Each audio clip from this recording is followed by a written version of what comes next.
Hello guys, আসসালামু আলাইকুম। আপনারা সবাই কেমন আছেন? শাম্মীস ডেইলি ব্লগ থেকে আবার একটি নতুন ভিডিও নিয়ে আসলাম। আর আজকে আমরা কোথায় যাচ্ছি না যাচ্ছি সেটা কিন্তু আমি আপনাদেরকে এখন বলবো না, পরবর্তীতে বলবো। তো এই তো সকাল সকাল কাজ শেষ করে রেডি হয়ে চলে যাচ্ছি। আর আমি এখানে দেখলাম আকাশটা অনেক অনেক মেঘলা। তো জামাইকে বললাম যে আজকে মনে হয় বৃষ্টি হইতে পারে, আর আজকে না যাওয়াটাই ভালো। তো সে বলল যে না, কোনো সমস্যা নেই, চলো, আকাশ এমনিতেই মেঘলা করে আছে। তো এরপর আমরা রওনা দিয়ে দিলাম মোটরসাইকেলে। আর রওনা দিয়ে দেওয়ার পরেই দেখি মাঝখানে বৃষ্টি এসে গেছে। তো আমরা আবার একটা ছাউনির নিচে দাঁড়িয়ে পড়লাম। আমার মেয়েটা তো একদম ভিজে গেছে। তো কি করার আছে, আজকে মনে হয় আমাদের যাত্রাটা বেশি শুভ নয়, কারণ আমি আজকে বলছিলাম যে আজকে যাব না, তারপরেও আমাকে জোর করে নিয়ে আসলো। আর এখানে কিছুক্ষণ ওয়েট করলাম, ওয়েট করে দেখে আবারও একটু জোরে বৃষ্টি আসতেছে। তো ভাবলাম এই বৃষ্টি মনে হয় আজকে থামবেই না, এই রকমই যেতে হবে। তো হালকা যখন একটু বৃষ্টিটা কমে গেল, আমরা ওখান থেকে আবারও রওনা দিলাম। আর এখানে দেখেন রাস্তার দুই সাইডে অনেক অনেক সুন্দর প্রাকৃতিক দৃশ্য।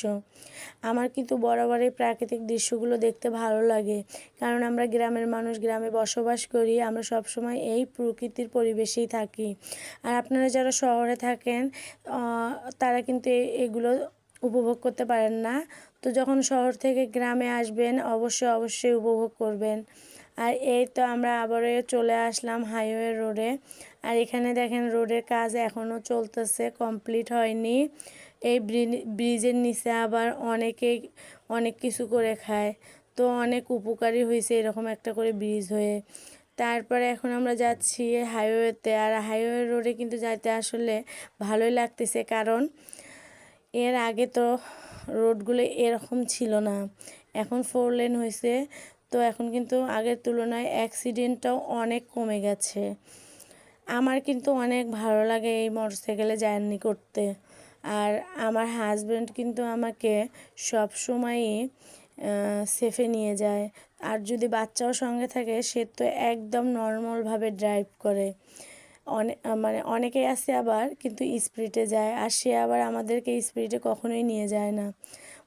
আর এই জন্য তাকে আমার অনেক ভালো লাগে। আর এখানে দেখেন আমি অনেক কিছুই দেখতে পারতেছি।